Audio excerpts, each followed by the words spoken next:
Assalamualaikum. This is Shaun Ahmed from ABS Shaun. Welcome to my another brand new video. So আজকে হঠাৎ ride করতে করতে মনে হলো আমি মনে হয় 2 থেকে 3 বছর আগে প্রায় একটা ভিডিও করছিলাম যে নেদারল্যান্ডসে আপনার ওভার ইটস করে আপনার প্রায় 3 লাখ টাকা মান্থলি ইনকাম।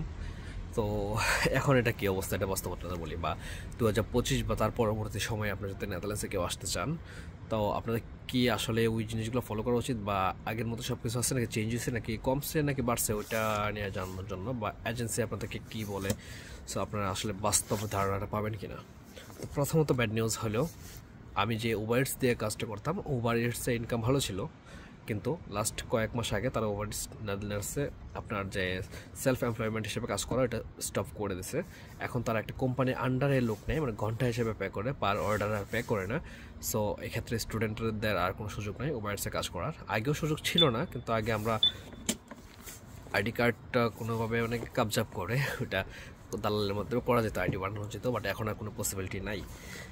দেন সবচেয়ে বেস্ট অপশন ছিল আপনার টেম্পার, কারণ টেম্পার থেকে খুব ভালো একটা মানে পরিমাণ কামানো যেত, কিন্তু টেম্পারটাও গত বছর অফ করে দিছে স্টুডেন্টদের জন্য, সেম অবস্থা।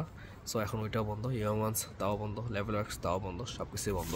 অ্যান্ড লাস্ট অপশন ছিল যেটা আপনার কেভিকে, বিজনেস ট্যাক্স ডিক্লারেশনের মাধ্যমে আপনার বিভিন্ন কোম্পানিতে ফ্রিল্যান্সার হিসেবে কাজ করতে পারতেন।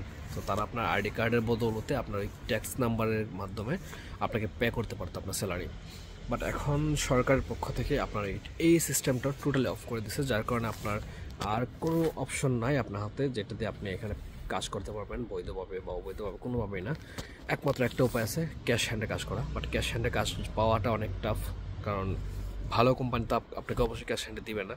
যারা আপনার এশিয়ান কোম্পানি আছে তারা দিলেও দিতে পারে, বাট সেক্ষেত্রে আপনার আওয়ারলি রেট খুব কম, অ্যান্ড ওইটাতে আপনার সার্ভাইভ করাটাই খুব টাফ হয়ে যাবে, বা আদার্স আরও ঝামেলা তো আছে। অ্যান্ড তারা কাজ খুব বেশি করায়, যেটা আপনার মিডল ইস্টেও এত করায় কিনা আল্লাহ জানে, বাট এখানে আপনি ইউরোপের তুলনায় তারা খুব বেশি কাজ করাবে, কারণ এশিয়ানটা তো জানেন আপনার কী করাবে, আপনার এটোজেড সব করাবে, বাট স্যালারি দিবে আপনার খুব কম।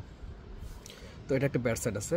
সো আমি যদি খুব সংক্ষেপে বলতে চাই, এখন আপনার জন্য ইনকামের কোনো পথ খোলা নেই, একটা ওয়ে আছে একমাত্র বৈধভাবে, সেটা হচ্ছে 16 ঘন্টা সপ্তাহে কাজ করা। তো 16 ঘন্টা আবার কোনো কোম্পানি নিতে চায় না এত ইজিলি, কারণ আপনাকে 16 ঘন্টার জন্য নিবে, তার মানে বাকি সপ্তাহের বাকি যে আপনার 20 ঘন্টা 25 ঘন্টা বাকি আছে ওইটার জন্য কী করবে, ওইটার জন্য সে আরেকজন নিতে দিতেছে, মানে এক কাজের জন্য 2-3 লোক নিতে দিতেছে, অথচ সে কিন্তু একটা পার্মানেন্ট লোক নিয়ে নিলে তার এদিকে ঝামেলা হাসাল কমতেছে। সো এটার জন্য কাজ পাওয়াটা একটা টাফ। এই ধরনের আরও নানা মানে এখন পজিটিভ সাইড বলতে কিছুই নেই, সব কিছু নেগেটিভ। কারণ আপনি যদি নেদারল্যান্ডস আসেন অন্য দেশে মুভ করার জন্য, সো সেক্ষেত্রে এটা লস প্রজেক্ট, কারণ নেদারল্যান্ডসে আপনার আসতে গেলে প্রচুর টাকা খরচ হয়, ক্যাশ টাকা প্রচুর খরচ হয়, হয়তো আসার পর আপনি ফেরত পাবেন কিছু, বাট প্রাথমিক অবস্থা আসতে অনেক খরচ হয়। সেক্ষেত্রে আমার মতে নেদারল্যান্ডস না আসাই ভালো। আর এমনিতেও তো পর্তুগালের লাইন বন্ধ আছে, এখন শুধু আছে আপনার স্পেন বা ইতালি, অন্য কোনো দেশে মুভ হওয়া। সেক্ষেত্রে আমার মতে, আমার পার্সোনাল অপিনিয়ন, আপনি হাঙ্গেরি বা আদার্স কোনো দেশ ফলো করেন, ওই দেশে যাওয়ার ট্রাই করেন, অ্যাটলিস্ট কিছুটা কম খরচে আপনি যদি যেতে পারেন, তাহলে আপনার যেহেতু ইউরোপ আসাই মেইন প্ল্যান, সেক্ষেত্রে আপনার জন্য এটা কাজে দিতে পারে। বাট যদি পড়াশোনা করতে আসছেন আর নেদারল্যান্ডসে কোনো ইউনিভার্সিটি বা সাবজেক্ট আপনার জন্য বেস্ট মনে হয়, সেক্ষেত্রে ভিন্ন কথা। তো এই আর কি ছিল। আর যদি কোনো কিছু জানা থাকে কমেন্ট করতে পারেন, আমি জানানোর ট্রাই করবো। আসসালামু আলাইকুম।